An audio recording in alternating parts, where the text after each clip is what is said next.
Okay, so I finally saw the new film Prometheus.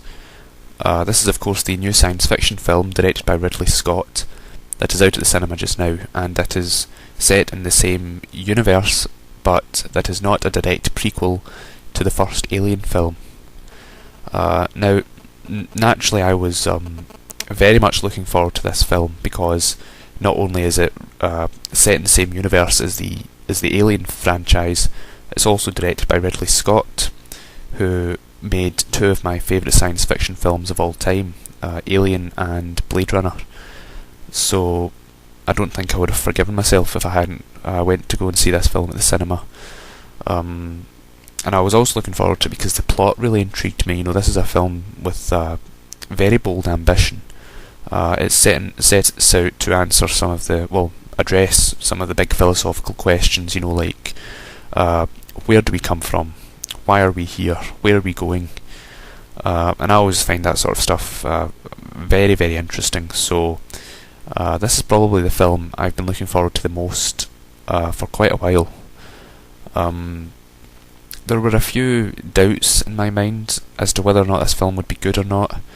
For instance, Ridley Scott as a director, I don't think he's made an excellent film for quite a long time.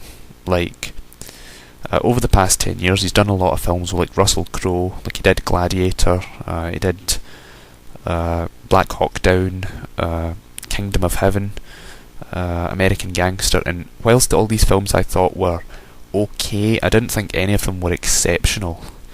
And then I watched one, Robin Hood, from I think that was 2 years ago, and I thought that was quite terrible. So, you know, I had my doubts about Ridley Scott's direction with this, but I tried to stay positive about it, and I went to go and see it.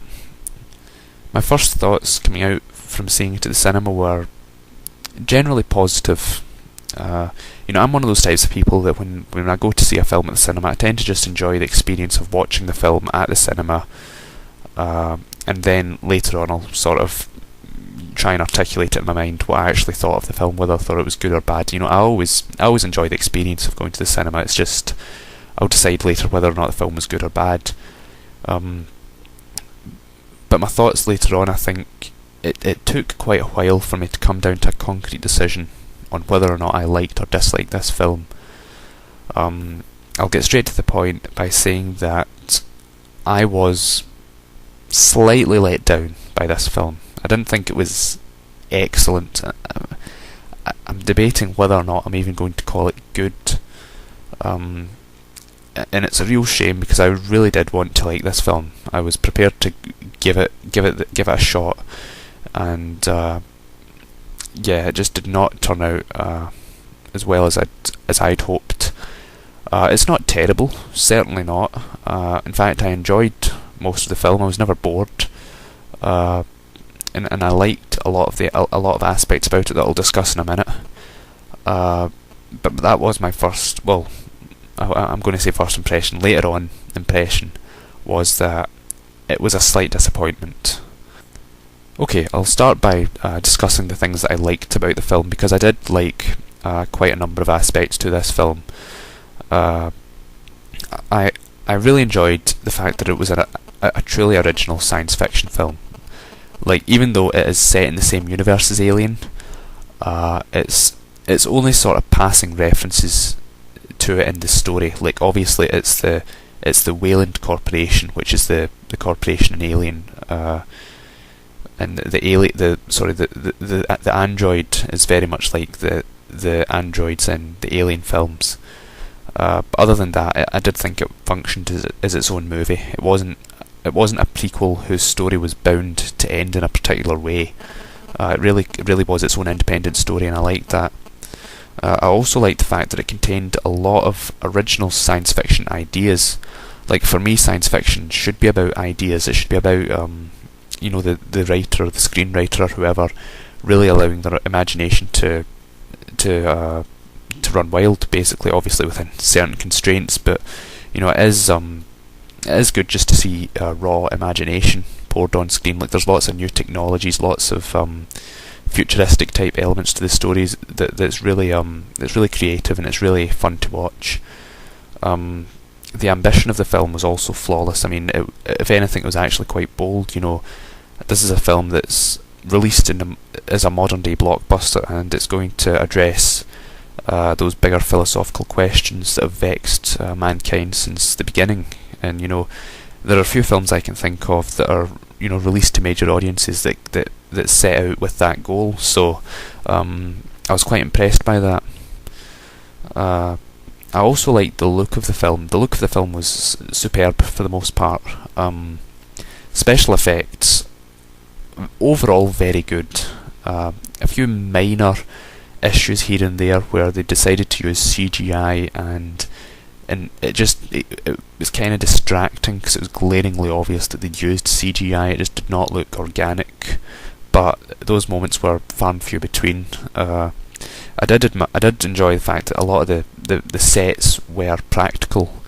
I mean, the scene where they go into the aliens, well, the designer's spaceship, and it's like the big designer statue of a face. I think you can see it in the poster that I've got on the screen just now. That was actually a practical effect.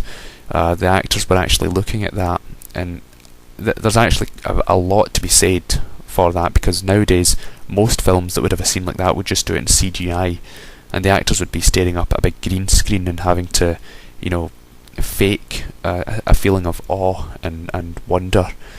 So that was really quite pleasing. Visually, the film reminded me a lot of the first Alien film, and I think that was intentional. For instance, the scene where they go into the room and it's all like the alien jugs lying around. That's very, very reminiscent of like the scene in the first Alien where it's like all the eggs. You do, of course, have the scene where the space jockey, as it's known as, suits up and gets ready to fly the spaceship away. Obviously, that's almost a direct parallel to the first Alien film. And I enjoyed that. I did enjoy that. I mean, I remember there was a film a few years ago. It was called Predators, and it was like a film to do with the Predator franchise. And one of the letdowns that film contained was that it had too many references to the first Predator film, to the point where every other scene there was like a line of dialogue or a visual or something like that where it was pretty much taken from the original Predator film, and I didn't like that. But this film gets that balance just right, and I enjoy that. The atmosphere to the film I thought was a bit of a letdown. Like, they're going on to this alien planet, and I never really got the sensation that this place was alien. In the first Alien film, there's this incredible build-up and atmosphere. You could pierce the atmosphere with a knife almost. It was so thick. And this film just did not have that. The alien planet just felt like somewhere on this planet. It was somewhere like a quarry somewhere, in Norway or something like that. I think they filmed it. So in that respect, that was kind of distracting. The planet didn't feel alien. But having said that, I didn't think that was too big a problem. The acting in the film was a mixed bag, to say the least. There were some really major issues that I had with parts of it, but I'll focus now on the performances that I did enjoy. Michael Fassbender as the android, as David, he was excellent. He really helped convey the soulless quality to his character that helped make him stand out from the rest. That was really perfected by that actor, so I was really pleased with that. The lead actress, Noomi Rapace, I believe is how you pronounce it, she was excellent. There was no real concern with her performance. She always seemed as though she always seemed very a realistic character, so that was worthy of praise. But oh dear God, there were some real issues with the other performances in that film that I'll discuss later. The pacing to the film seemed fine. That it didn't feel disjointed. It didn't feel too fast, as if they were rushing towards anything, or as if it was going. Well, okay, in all fairness, I like my films very slow paced, but I didn't detect any pacing issues with this film. there were some really tense scenes in this film. Like, particularly towards the end, there are a couple of scenes where you're really on the edge of your seat. You're really squirming almost. Like, there's one scene towards the end. It's quite horrific. It involves a certain gynecological element to it, and yeah, that did make me squirm, and it was really well handled. Probably one of the best scenes in the film. And as I said earlier, you know, I was never bored during this film. I was always entertained. I was always engrossed, and I can't fault the film for that. And I do recommend it. You know, if you like the Alien films, if you like science fiction films, if you like your films to have a wee bit of ambition, I would recommend it. Okay, now on to the things about this film that I disliked, of which there are many. For instance, there were some pretty horrible instances of miscasting in this film. Most notably, I think, Charlize Theron. Why she was cast in this movie, why they decided to cast her in this movie, I will never know. She was supposed to play this sort of cold, cynical, boss-like character to everyone, and she just failed at that completely. She did not give off that impression at all. The boyfriend character to Noomi Rapace, I can't remember the actor's name, he was quite insipid to the point where it was kind of annoying. The fact that, you know, the lead female character, who was very well portrayed, was caring about him, you know, that just seemed kind of weird, I thought. It seemed as though they had a bit too many pointless characters. Like, there's scenes, let's just say towards the end, not all of them make it out in the end and have a happy ending, let's just say. And there's some scenes where, you know, characters who you've maybe heard one line from before are, let's just say, not making it, and you're expected to care, and you just kind of don't. It's just like, oh well, that's a shame. But you know, you don't know those characters, so it doesn't have any weight to it. The dialogue also felt a bit off-key in certain areas. Like, you were left thinking in quite a few scenes, you know, do people really say things like that? Would you really say something like that in a crisis situation? Like, there was one character in particular that was very notorious for it. I can't remember the character's name, I can't remember the actor's name. It was the British guy that sort of looked like a rooster. He had like some sort of scientific role. Pretty much every line of dialogue he came out with was strange and weird, and it did not seem natural at all. And there were a lot of instances like that in the film. Like, the dialogue did not feel as though it was, you know, conversational. The dialogue always felt very structured and scripted and pre-thought out, basically. So that was a fault to the film. The plot, I thought, became disjointed in the second half. Like, you were unsure of what was at stake throughout it. Like, really, there was nothing. Like, the film wasn't building towards anything. It wasn't working towards anything. It just felt as though, you know, it was moving from one scene to the next, one plot twist to the next, and it never really had any sense of coherence. It didn't pause to let you take it all in, and that really bothered me. There were too many tangents, I think, as well. Just the story going off in different directions to where you thought it was going. And I mean, if you asked me to describe exactly what happened in the whole second half of the film, I would be really hard pressed. Like, I mean, if you look at the original Alien film, what happens in the second half of that film? You know, the alien starts picking off the characters one by one, and the human characters try to escape from the spaceship and blow it up and escape in, like, the lifeboat.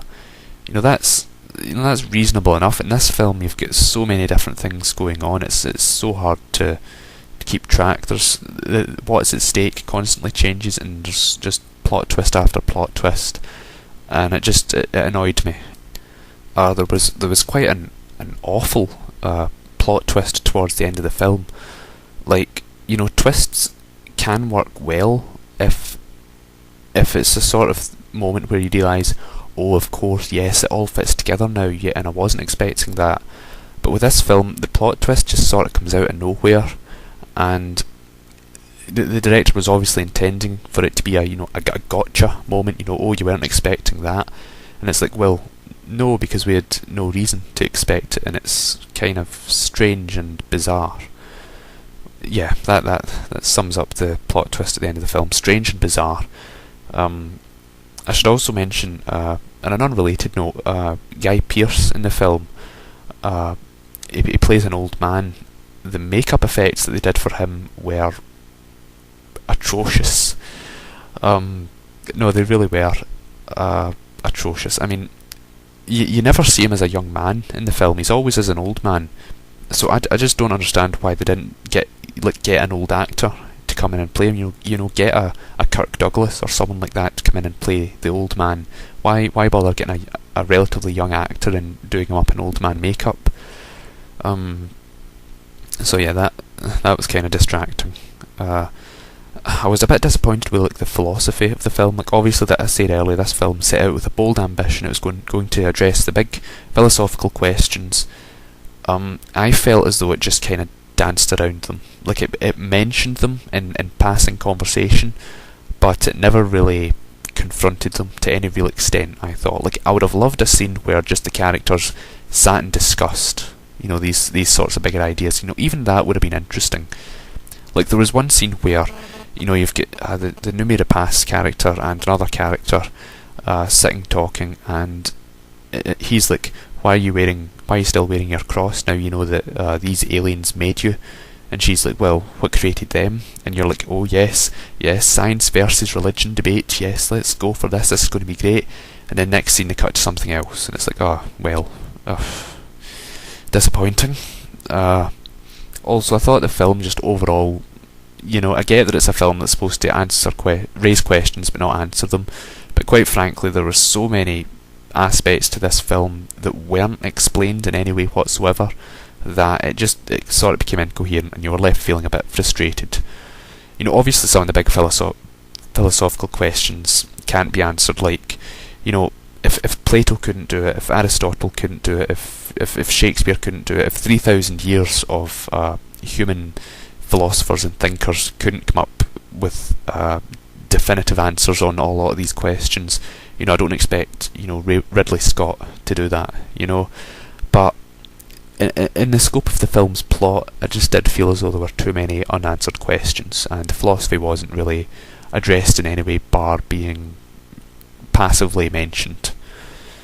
Okay, in conclusion, Prometheus is not the worst film ever, but not by a long shot. I mean, it's admirable to the extent that it's got a huge ambition. It's got a very good look to it, very good cinematography, very good directorial style, and it's not the disaster that it could have been. It's original, I like that, but overall the film did have a lot of negative points to it, horrible casting decisions. You were never sure what was at stake. The plot in the second half could have really the script could have maybe been just redrafted a few more times and tried to get it a bit more down to earth. They should have maybe given the actors more freedom, I would have thought. In the original Alien film, I think a lot of the conversations in that film, they might not have been, but they felt as though they were just improvised. They felt very fluid, and organic and natural. In this film, that's not the case, and I think in science fiction films that can be of detriment. Yeah, I look forward to seeing a sequel if they do it. And overall, I did like this film. I'll watch it again, maybe someday, and maybe I'll have a different opinion of it. It's certainly not, like a Battle Los Angeles or a Transformers 3. It treats its audience with some degree of respect, and I admire that. Overall, as a rating, I'm going to give it 5 out of 10 for average. I was tempted to give it, like a 6 out of 10 or a 7 out of 10 for the visuals, but I think 5 out of 10 is pretty summative from a subjective point of view, in that it's got some good aspects and it's got some bad aspects, but remains entertaining. So yeah, 5 out of 10 for Prometheus.